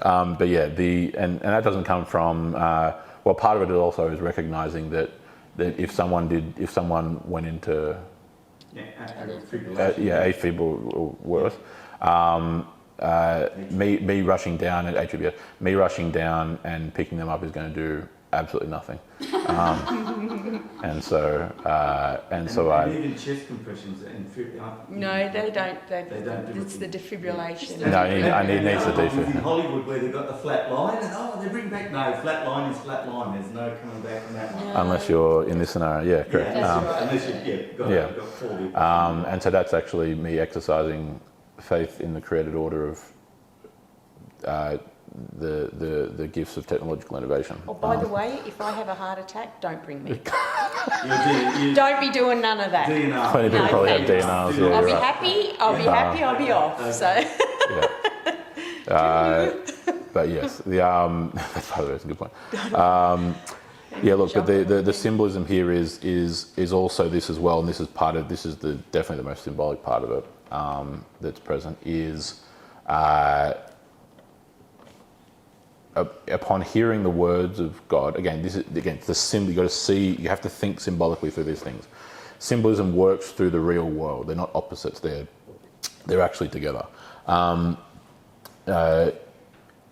He's hearing an eyewitness of the resurrection explain the fulfillment of the Old Testament in their own day, in and through Jesus, and he dies in the presence of that, right? Much like how the Israelites or the Jews by this point were very much dead in their religion. How they're already, not that it had been written down, but all the kind of teachings that had been brewing for centuries, especially those that came back from Babylon, which would eventually go into the Talmud, the Jerusalem Talmud or the Babylonian Talmud, were already were the status quo. So the teachings of the Pharisees and the Sadducees, right, their differences of opinions on the law and customs and all these kinds of things which completely diverged from the Torah, or at least perverted the Old Testament law. The teachings of men, as often gets called, as opposed to the teachings of God, they were very much dead, right? Are they still dead today, like in modern Israel, do you think? Yeah, very much so. The problem is it's worse so because it's after thousands of years, and it's not out of spite or out of hatred that I say that. The reality is that over the coming centuries, you have, well, during this time and then the early centuries AD, the Pharisaical and Sadduceical schools get crushed during the destruction of Jerusalem, which was the whole point of that judgment in AD 70. The whole point of why Christ said what he did in the Olivet Discourse, so like Matthew 23 and so on. They get obliterated, but their teachings kind of float through. The schools get destroyed, thankfully. But their teachings, again, especially because communication throughout most human history, especially ancient world, is oral, right? Yeah. Having a document burned doesn't always mean it's a problem because you can keep on teaching it orally. Then ends up getting eventually written down by the time you get to the late 2nd century in the Talmud. Okay. And just to mention that a lot of people today think if something's passed orally, then it's got to be distorted and broken. But in actual fact, there's so much evidence So not historically, of civilizations that continue to orally pass their teachings Yeah, down. correct. Very accurate. Yeah, it's a use it or lose it skill. So today the issue with so historically eyewitness testimony could be relied upon because people had much better general memory skills, cognitively speaking, and that just came through cultural practices. They were much used to hearing information and remembering it as a result. The issue today with eyewitness testimony, which is still very much a valid form, but eyewitness testimony alone is not enough material evidence to convict in a criminal court today, which is a good thing, mainly because we've largely lost that skill. And every single year that we continue, we lose that skill because videos on social media only get shorter, and people it's not the average time that this is a young person thing, but the average person when they're scrolling through social media, especially apps like TikTok and other such things, the average person looks at a video or a piece of content, a photo or a text, whatever it happens to be, for on average just over 1 second. Yep. So if they're not interested, they'll flick, keep moving, scroll, 1 second. No. So if you don't capture their attention in 1 second, that's how long their attention span is. It's also an exercise. It's a wild. muscle that you have to train yourself to do. Yeah, it's a cognitive function. It's like anything else. And then I try to just to keep that muscle intact. Try to remember what it was about their facial things and how to describe it and things like that. Yeah. Nobody sort of it's a loss. Memory, you use it or lose it, and so cultures are much better. That's why when people argue today, well, but the Gospels, they didn't start writing the Gospels down until like 15 to 20 years later. But that's not a problem 2,000 years ago. People don't understand how quick that actually is. Yeah. Like we have texts from Caesar that are like 200 years afterward, and very few people dispute the accuracy of it. It's just except for the Bible. Oh no, it's not accurate. No, it's not even close. It's not even close. And that's just one bland example. Like most ancient texts that we have about all kinds of things, which are just settled fact. Like the nearest text with regards to Alexander, the manuscript, the earliest manuscript we have is 1,000 years after him. Wow. Right? And yet nobody disputes that he was there. No, because they because they trust that the transmission up to that point, that's the earliest one we found. There could very well be others, buried in a pot in the middle of the desert somewhere. But there's a general trust that what is said there was actually accurately transmitted, orally and then literarily, right? We're in a country where we've got a people that have orally transmitted their cultural The Aborigines, yeah, sure, yeah. For thousands and thousands of years, and they're quite confident that they've got is because you have skill. It's a use or lose a skill, exactly. And so when you're talking about Luke here, it's just a slam dunk. He's an eyewitness, so he's not even collating on eyewitness testimony is fine, but he is himself the eyewitness, and he writes this, and this is in we're about 56, 57-ish AD, probably like the winter of 57 here. And he starts writing this like a couple of years later. It's a slam dunk. Like the idea that's so narrow. And then the nearest manuscript of Acts we have comes by the time you get to that point, about 100 years afterwards. Roughly speaking, a bit more than 125 maybe, but that's not long at all. 125.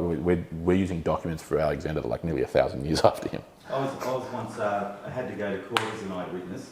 And when the police interviewed me, it was about a car accident, just where the BP service station is. And me and my daughter were just filling up some petrol cans. Heard the bang, looked up, saw the directions both cars had gone. One guy had gone over to the railway side, and the other one had just rolled into he'd stopped for the turn in the service station when you had. Okay. I know what you mean. Yeah.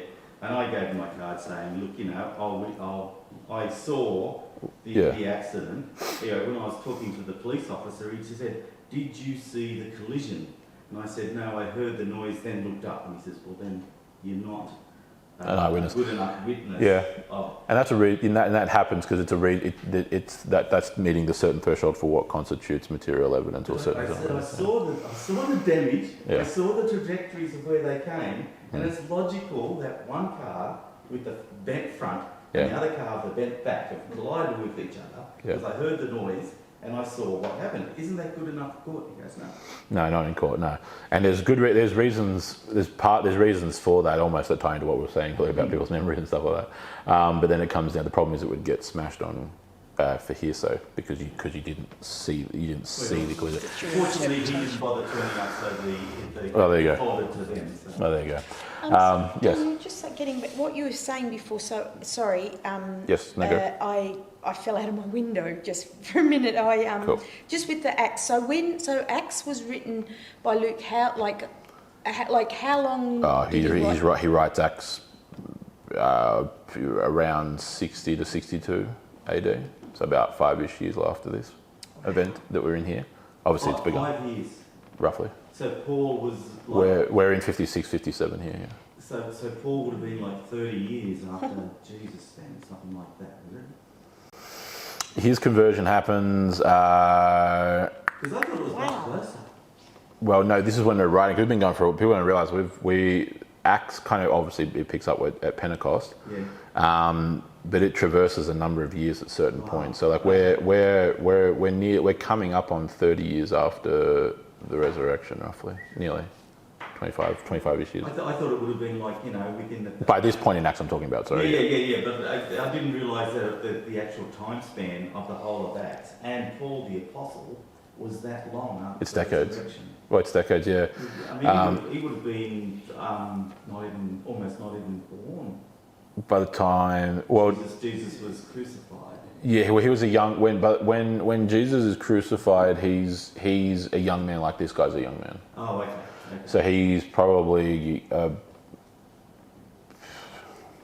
purely speculative. There's no hard evidence of this. Yeah. I'm just going off of the way that he's described. But if you work back through the dates that you just said, and I would imagine he's about 30 or 40 at this time. This point, probably more 40 to 50. Okay. Yeah, definitely, So probably close to 50. Yeah. it'd make him about 20 then. Roughly speaking, yeah, he's young. That's what I was going to say. Probably like 5 years younger than me, maybe. Okay. But he's in his 20s when the crucifixion and resurrection occurs. Yeah, Okay. young man, probably around 20. He would have been a student at that time in the Jewish... Yeah, toward the end of it certainly, but yes, a student. And so then by the time you get to some of those, those earlier chapters of Acts, he's put in charge of those, of that, It's just amazing how you... task force or death quarter. You've just got the assumption that, Paul was around maybe 5 years after her, 6 years, and that Acts, all this happened, it took them time to walk around, but, maybe 10 years all in. Yeah, I know, and it's part of it's where, so part of it has to do with... It was here and I didn't even know that was there. No, part of it has to do with piecing together, because Luke just says in one sentence, and he was in Thessalonica for 18 months, right? You have to actually follow along the story. Do you know what I mean? So how long was Paul ministering for, from his from about well, again, that's part of one of the time things and the way it works.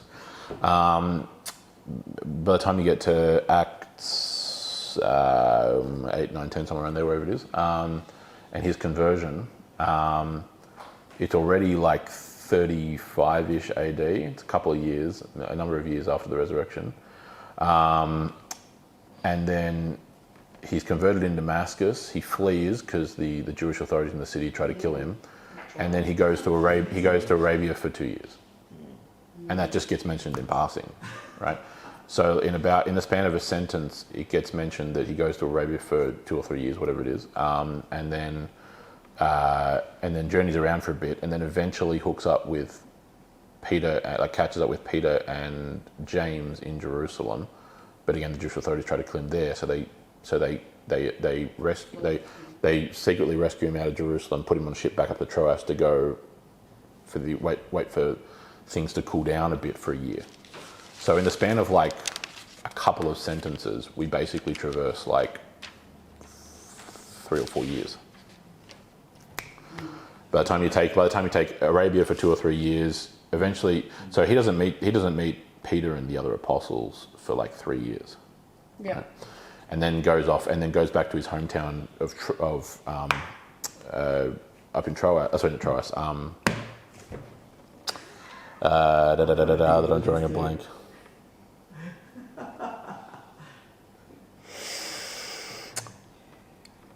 I'm going to Google it. It's in the province of Cilicia, and I'm drawing. Hometown of Saul the Apostle. I can picture it on the map, and I can't. It begins with T. No, I'm going to look it up. Dang, it's annoying. That is annoying. Tarsus. Tarsus. Thank you. Sicilia. Yeah, that's why I said province of Sicilia. I could point it out on a map, and I knew it began with T. That's why I said Trias accidentally the first time. Yes, Tarsus. Saul of Tarsus. Yes. Right, that's so. Isn't it weird how your brain just gets that total blank spot? You know it. Yeah, correct. So his actual ministry, though, goes from... It's from so like, he's yeah, so by Saudi the time Arabia 2 to 3 years, then goes back to his home. They get him back. He goes back to Jerusalem. goes to Jerusalem to meet the apostles. He's there for X amount of time, not long. Yeah. And then back to and then goes up to Tarsus, and then from there, he then basically things pick up in Antioch, which is around the bend from where he is in Tarsus. And is Tarsus like considered a Roman citizen? That's why he got his Roman citizenship, Yeah. or was it? He was a Roman citizen. I mean, Tarsus is a very Greek city. How did he get his Roman citizenship then? Good question. The scriptures don't outline it, so it's partly just due to historical tradition. They just say he is. And He most likely gained it. He's ethnically Jewish, right? Yeah. He's in rabbi and rabbinical schools and blah. yeah. He was educated also at the school at the Greek school there in like the philosophical school in Tarsus, right? So he has a Hellenistic education as well, classical education. His Roman citizenship may well have come through that. Because you just don't. It's not the sort of thing that you can just go out and get. It's, No, not at all. No, there are obviously criteria, and a minority of people in the empire were citizens, of course. Probably about a third of the empire were ever citizens, roughly, and that depended on what region you talk. But it would have been because he was from Tarsus. That city was a very, again, purely Greek city, built. so it wasn't Roman, so he wouldn't have got it by the nature of being. No, but because it was Greek, that's the avenue that I'm trying to. Oh, that's the that's what avenue. you use, Yeah, okay. because it's Greece and Rome are at this point. Yeah. And so his citizenship most likely came through those his academic background, qualifications, and other such things as well. Yeah, that's most likely how it came about. One final point as well. So on this portion here. The symbolic side, the symbolism of the young man who fell asleep, who fell into a slumber and then was dead. Again, very symbolic of what had happened to the Israelites, right? Slowly falling asleep, again, that symbolic concept of falling asleep, right? And then dying, as they were very much dead in these days spiritually, to the point where after thousands of years of history, they're now at the point where they shout out, "Crucify him, and let the blood of this man be upon our heads and upon our children." And so, that doesn't just happen. That's hundreds of years of degeneration and decay culturally and spiritually and religiously and so on and so forth. But the grace of God, even in light of that, especially when you connect the fact of his words, right, piecing together symbolism, revived him, right? It brought him back to life. So the symbolic meaning or value of the word of God reviving someone who was dead, right? All of that, it's almost like this is a picture of God's people, right? Because in this case, one of God's people, this young man, fell asleep, even though they were hearing the truth of God, falling into a slumber, right? Abandoning it, falling, the death, a slow death, the march of the culture and of the people, and then they're dead. But then, in the face of that, by the grace of God, revived by the very one who brought those words of God. So it's almost in one respect how, and this is a very historic Christian doctrine. Certain Protestant denominations have kind of lost it, including most Baptists, unfortunately. But it's something that is very valuable because it ties into this kind of concept. Historically, throughout Christianity, there's been a prevailing concept of the minister, especially in the liturgy, and that's particularly where it is, operating and I'll use the Latin phrase as it historically was called, in persona Christi, which just means well, especially in the Anglican side, in persona Christi. So in persona, as it sounds. In the place of Christ. Yes, in the place of Christ. And when it says in the place of Christ, or in, it doesn't mean like kicking him to the curb and taking his place. That's not what's meant by that. In persona Christi means representing Christ, enacting his will and his word. As we like to joke, you're the sales rep. Yes, yeah, in the functionary sense, yes. And so there's that. There is a genuine element that, especially in the liturgy, and this applies to the broader context of the life of a church, but it reaches its zenith in liturgy, where this is why it's so important to do it right and to guard it and to operate it and function it properly. When say, for example, when I am giving the sermon in the liturgy, I'm functioning as the mouthpiece of God. It's not because of some elevation or speciality inherent to myself. It's again in that concept of being the vehicle by which, because if I'm doing my job properly, all I'm doing is then I am reading and explaining the Word of God. Does that make sense? Okay. Speaking the scriptures. Yeah, speaking it, yes, in that literal sense, yes. In the modern world, the laity has got other things to look after, but it's good if we had someone that's specialised. Correct. Yes. And to be able to help us. Yes, correct. And that was always. I couldn't study and we've all got different. And the gifts laity aren't to be expected to. It's a very specialised. Study and being able to be able, and for our benefit. Yeah. And that's the historic Christian doctrine of in persona Christi, and so the clergyman is in that position where, so that's why historically, if you go back to say to the medieval period, as a general principle, outside of certain settings, clergy were forbidden by law from being forced by their lord or their king to take up arms in war. Yes. Okay.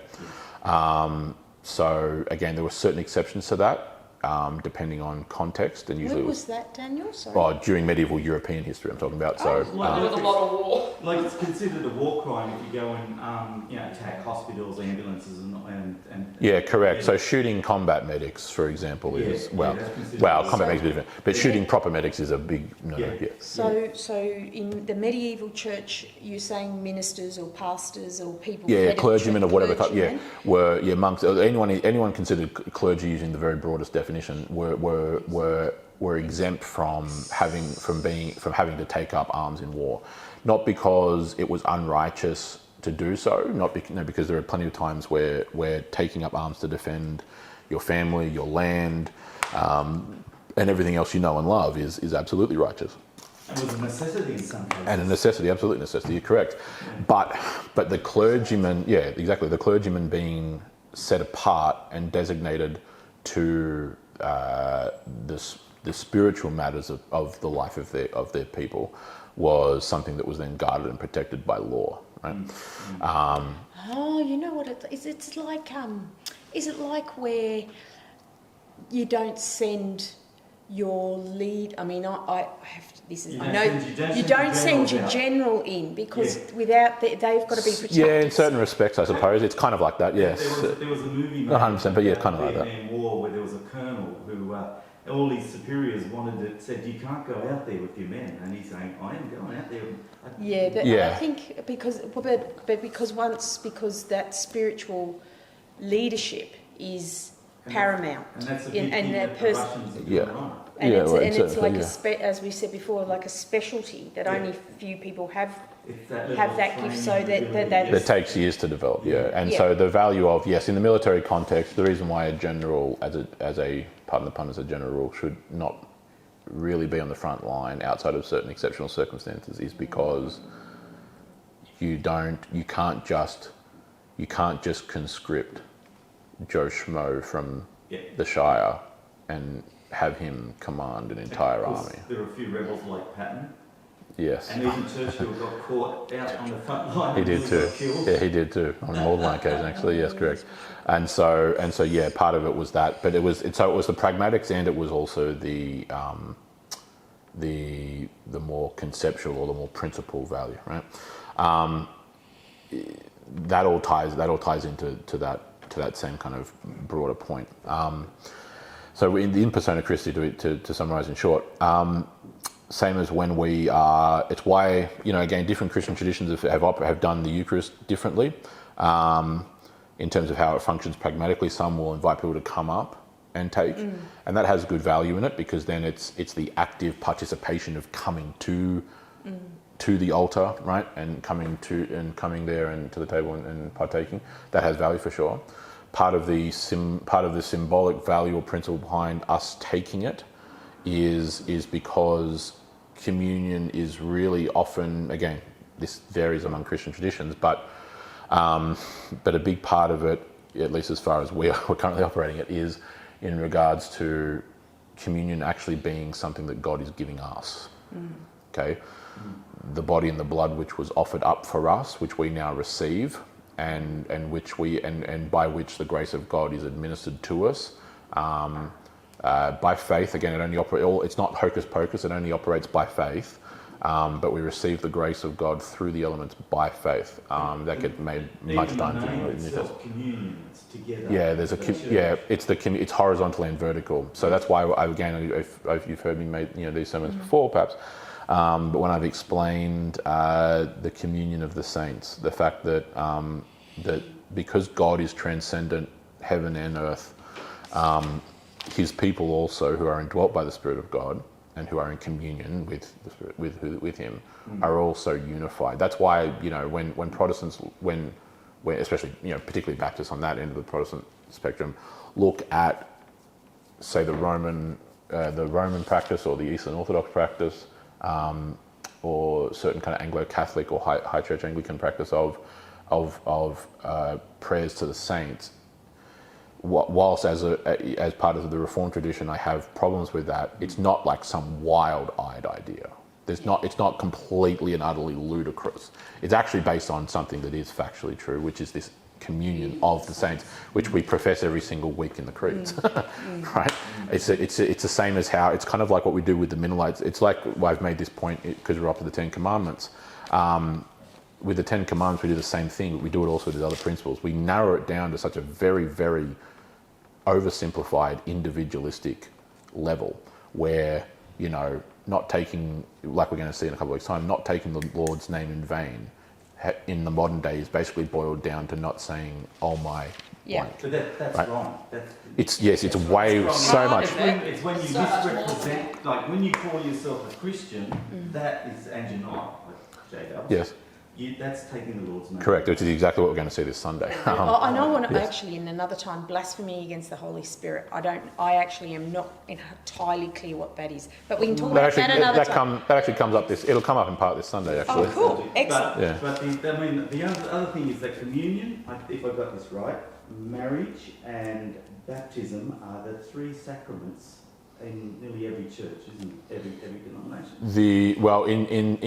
In the Roman tradition, in the Eastern churches, in certain Anglican communions, in certain Anglican streams, or Anglo-Catholic, those are also held as sacraments. Again, part of the Reformed tradition, I'd probably push back on it, but again, they're not wild-eyed ideas. I'm saying they're not ridiculous. I'm just saying that they're held as very special. Absolutely, and they should be. It's significantly so, yes. And I'm saying to you, they're not wild-eyed ideas at all. They're not like, oh, where'd you get that from? No, there's actually a whole bunch of basis to where it comes from. So what would you say are the sacraments then now? Like when you say... Again, as someone who's intellectually committed to the Reformed tradition, it's two, baptism and the Eucharist or communion.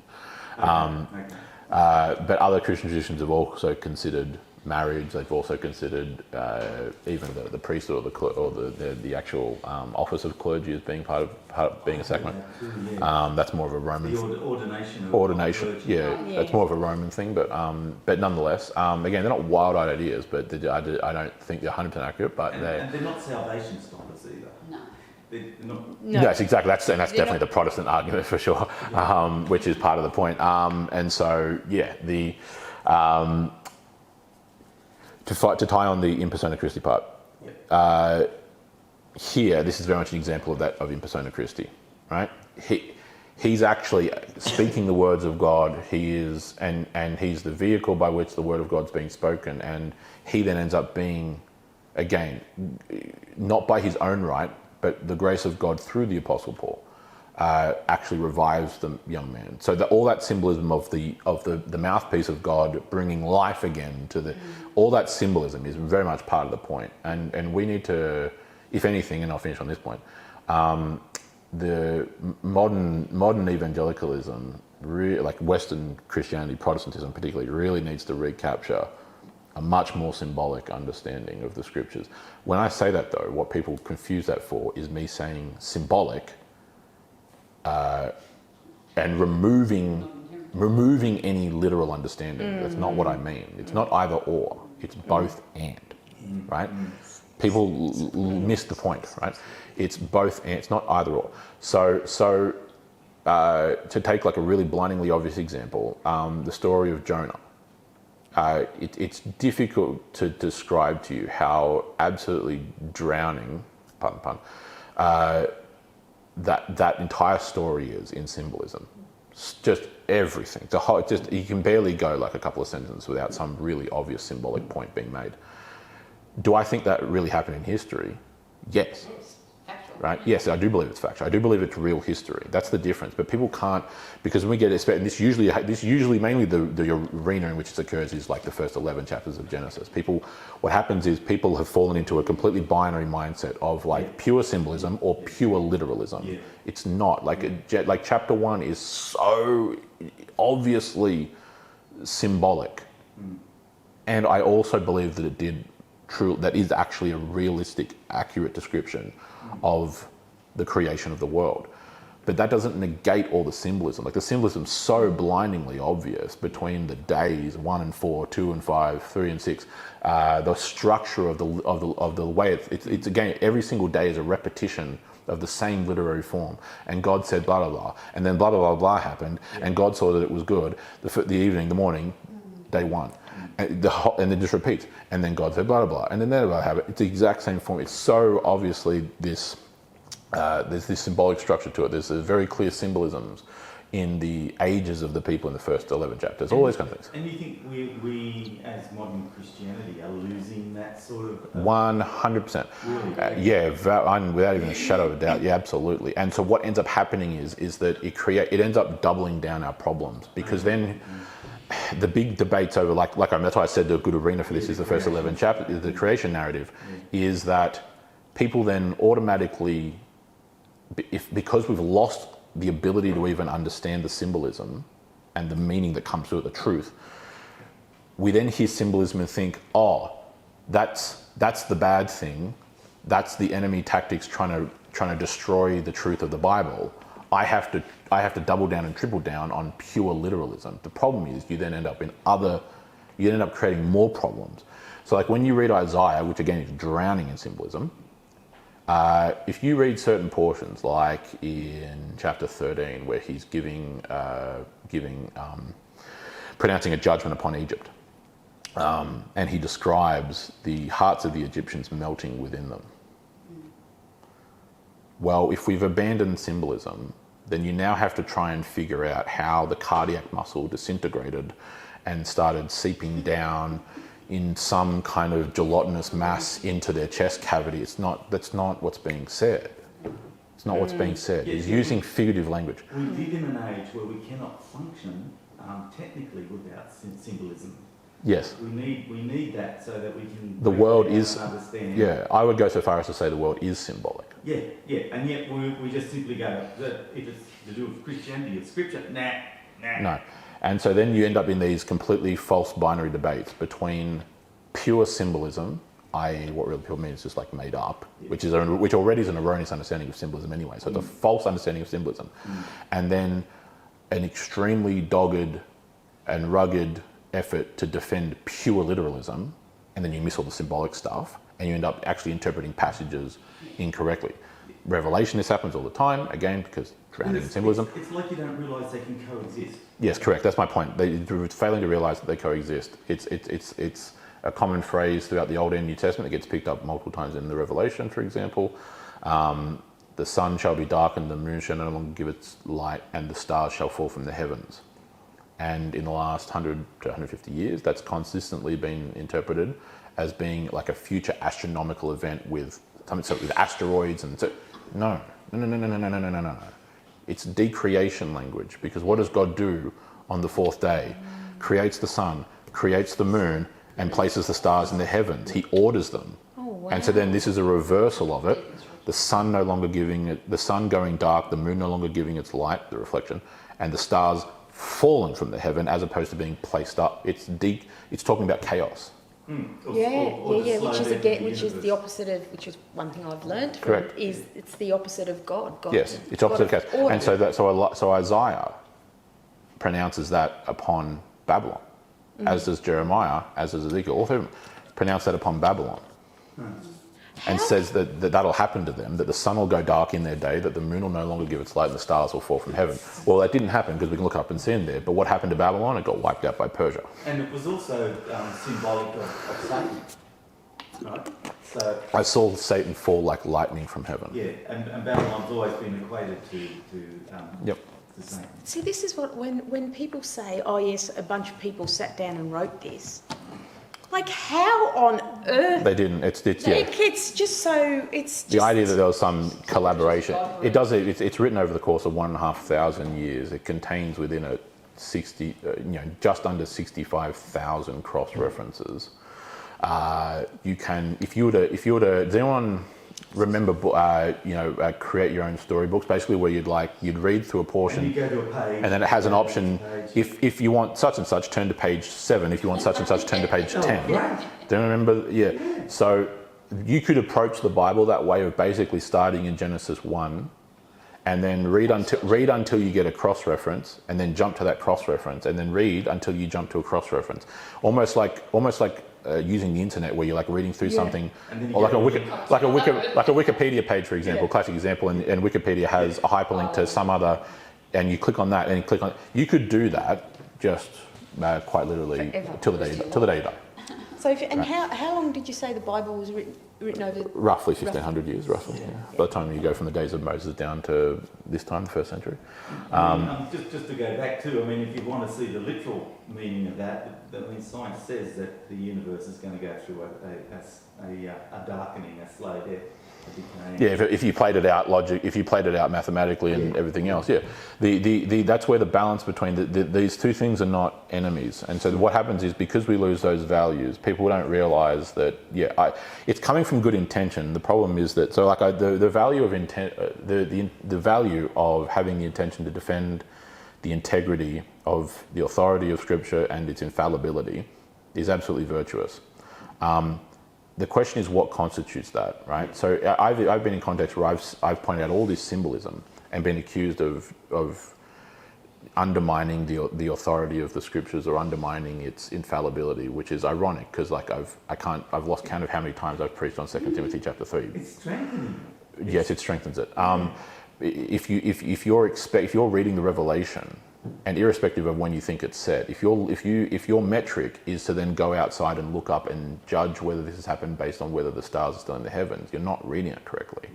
It's symbolic. It's using figures of speech to describe real things, because that chaos that Isaiah and Jeremiah and so on pronounce upon Babylon did come when the Achaemenid Empire wiped it off the face of the earth, right? So that chaos and destruction did come upon it.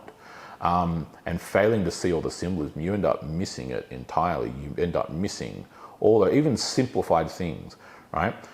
We sit in Genesis chapter 3, and we have debates as to, well, what was this serpent like? Because it then said that he was condemned to crawl upon to crawl upon the earth the remainder of his life, and to eat the dust, right? And so then you end up with these completely speculative concepts like, well, maybe snakes and other serpentine species had legs at some point. And then you're missing the point. Eating the dust of the earth is an unfathomably old figure of speech that goes all the way back to the Akkadian Empire and the Mesopotamian world. Eating the dust was used to describe the goddess, the chaos serpent Tiamat in Babylonian religion, being destroyed by Marduk, the heroic national god of Babylon, when he condemned her to the underworld. You will eat the dust means that you will be condemned, you will be sent to beneath the earth, the underworld, the realm of death, right? So this ancient serpent, who then is very vaguely referenced throughout the Old Testament, it's only until the Revelation that he ever gets identified as the ancient serpent, by the way,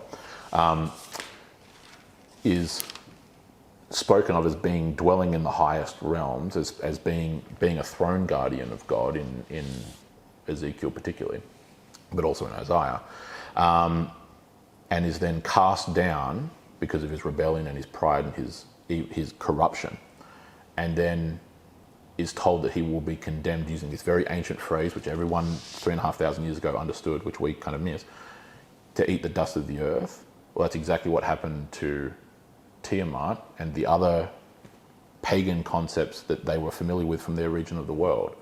And so this one who dwelt in the highest realm, literally in the presence of God, was cast down to the deepest parts of the cosmos, right? This fall from grace. That's what eating the dust means. It's a figure of speech that was very, very well known and understood in the ancient world. Just one of the figure of speech that I really like about the universe is that, I can't remember where it's from, but it'll be folded up like an old coat and put away. Yeah, that's talking about the often the language gets used in the Old Testament to the creation is God unfurling the heavens like a curtain, right, stretching them out, and again folding them up is just like that point about that famous axiom of the sun, the moon, and the stars. It's a reversal of creation. It's decreation. It's chaos. So it's talking about chaos descending upon a people for their evil, its judgment. That's what it's talking about. But you miss that when you try to read it in a purely literalistic fashion. Unless you talk about hyper-expansion of the universe at the beginning. Yes, well, but see, that can be tied in, but that's not what's actually being said because you know what I mean? And so the symbolic, all those things, I could be here all day giving all those kinds of things, but alas, there we are. So, thank you. Thank you. That's the end. We'll obviously then continue on in verse 13 and following. Cool. We're pretty sure that this young fellow, after all that, was converted. Well, he would have been because this is a church service. So he is. He's already a Christian. He is a Christian. His family are probably Christian. Just a sleepy one. He's just he needed a wake up call, literally and figuratively. We all do. Now the ironic part, and I'll mention this as well. This was the part that I was saving to the very end. That I just fortunately remembered. Evtichos, the prefix, the name, the prefix ev in Greek, as it's pronounced. It's a U in English, but pronounced ev in Koine Greek and Classical Greek, meaning good. Tichos, fortune. So Evtichos literally means good fortune or lucky. Ah, lovely.